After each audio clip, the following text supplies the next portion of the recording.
ನಾವು ವಂದಿಸ್ತೇನೆ. ಪ್ರೀತಿಯ ದೇವಜನರೇ, ಬನ್ನಿ ಗಲಾತ್ಯ ಪತ್ರಿಕೆಯನ್ನ ಕಲಿಯೋಣ. 5ನೇ ಅಧ್ಯಾಯ 16ನೇ ವಾಕ್ಯದಲ್ಲಿ ಹೇಳ್ತಿದೆ, ಪವಿತ್ರಾತ್ಮನನ್ನು ಅನುಸರಿಸಿ ನಡೆದುಕೊಳ್ಳಿರಿ, ಆಗ ನೀವು ಶರೀರ ಭಾವದ ಅಭಿಲಾಷೆಗಳನ್ನು ಎಷ್ಟು ಮಾತ್ರಕ್ಕೂ ನೆರವೇರಿಸುವುದಿಲ್ಲ. ಪ್ರೀತಿಯ ದೇವಜನರೇ, 5ನೇ ಅಧ್ಯಾಯದಿಂದ ನಾವು ಕಲಿಯುವಂತ ಒಂದು ವಿಷಯ ಏನಂದ್ರೆ, ಇದರಲ್ಲಿ 24 ವಾಕ್ಯಗಳು ನೋಡ್ತೀವಿ.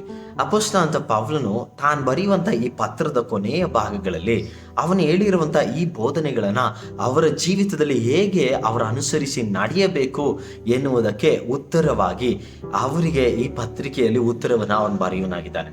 ಇವತ್ತು ನಮಗೂ ಕೂಡ ಪ್ರಶ್ನೆ ಇರ್ಬೋದು, ನಾನು ಹೇಗೆ ಮಾಂಸದ ಕಾರ್ಯಗಳನ್ನ, ಕೋಪವನ್ನ, ಇಚ್ಛೆಯನ್ನ, ಎಲ್ಲ ಪಾಪದ ಕಾರ್ಯಗಳನ್ನ ಇಲ್ಲಿ ಗಲಾತಿಯ 5ನೇ ಅಧ್ಯಾಯ 19ನೇ ವಾಕ್ಯದಲ್ಲಿ ಜಾರತ್ವ, ಬಂಡುತನ, ನಾಚಿಕೆಡಿತನ, ವಿಗ್ರಹ ಆರಾಧನೆ, ಮಾಟ, ಹಗೆತನ, ಜಗಳ, ಹೊಟ್ಟೆ ಕಿಚ್ಚು, ಸಿಟ್ಟು, ಈ ರೀತಿಯಾಗಿ 14 ಕೆಟ್ಟ ಸ್ವಭಾವಗಳ ಬಗ್ಗೆ ಹೇಳ್ತಿದೆ.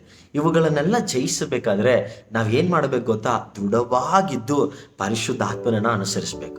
ನಮ್ಮ ಒಳಗಡೆ ಕ್ರಿಸ್ತನು, ಯೇಸು ಕ್ರಿಸ್ತನು ಜೀವಿಸುವ ಆ ಆತ್ಮನ ಅನುಸಾರವಾಗಿ ನಾವು ಜೀವಿಸಬೇಕು.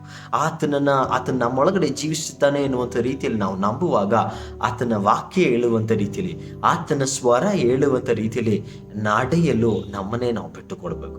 ಯಾವಾಗ ಆ ರೀತಿಯಾಗಿ ನಮ್ಮನ್ನೇ ನಾವು ಒಪ್ಪಿಸಿಕೊಡ್ತೀವೋ ಆಗ ಈ ಲೋಕದ ಎಲ್ಲ ಕಾರ್ಯಗಳನ್ನ ನಾವು ಜಯಿಸಿ 9 ಫಲಗಳು ನಮ್ಮೊಳಗಡೆ ಕಾಣಬರ್ತದೆ. ಪ್ರೀತಿ, ಸಮಾಧಾನ, ಸಂತೋಷ, ದೀರ್ಘಶಾಂತಿ, ದಯೆ, ಉಪಕಾರ, ನಂಬಿಕೆ, ಸಾಧುತ್ವ, ಶಮೆದಮೆಗಳು, ಈ ಸ್ವಭಾವಗಳು ನಮ್ಮಲ್ಲಿ ಆಳ್ವಿಕೆ ಮಾಡಲಿ. ಪರಿಶುದ್ಧಾತ್ಮನು ನಮ್ಮೊಳಗಡೆ ವಾಸ ಮಾಡಲಿ. ದೇವರ ವಾಕ್ಯದಿಂದ ನಿಮ್ಮನ್ನು ಆಶೀರ್ವದಿಸಲಿ.